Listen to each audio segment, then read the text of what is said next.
நான் இருக்க ஏரியாவில் அது ரொம்ப ரிமோட் ஏரியாவாக இருந்ததும் ரொம்ப கொஞ்சம் டிராஃபிக்கான ஏரியாங்க. அதில் எங்கள் தெருவில் எங்கள் ஸ்ட்ரீட்டில் பார்த்திங்கன்னா எங்கள் வீட்டில் மட்டும்தான் சுற்றி மரம் வச்சுருக்கேன், செடி வச்சுருக்கேன். அது மட்டும் இல்லாமல் ஒரு 3-4 இடத்துல தண்ணி வச்சுருக்கேன்.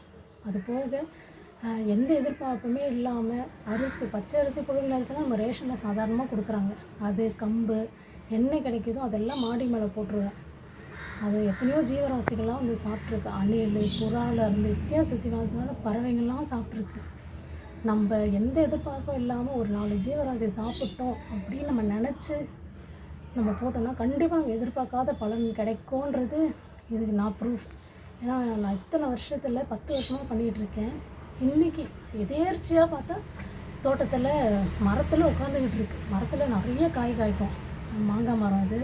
அதில் ஏகப்பட்ட காய் காய்க்கும். ஊரே இந்த மாங்காய் மரம் நான் இதுலேருந்து ஒரு 4 காய் அறுத்தனாலும் பெரிய அதிசயம்தான். ஏன்னா நிறைய அணிலுங்க சாப்பிடுவோம், வௌவால்லாம் வந்து சாப்பிட்டு போவோம். அக்கம் பக்கத்தில் இருக்கவங்களாம் கூட பறிச்சுப்பாங்க.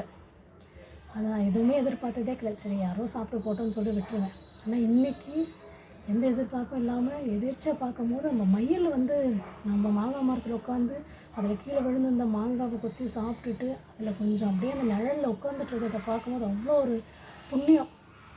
நான் ரொம்ப புண்ணியம் பண்ணியிருக்கேன்றத இன்றைக்கி நான் அனுபவிக்கிறேங்க. அது சீரியஸாக நீங்களும் தயவு செஞ்சு ஒரு 4 வெயில் சீசனாக எதுவும் எதிர்பார்க்காத ஒரு டப்பில் ஒரு கப்பில் தண்ணி வைங்க வீட்டு வாசலில். ஏதோ ஒரு புண்ணியம் உங்களுக்கு சேரும்.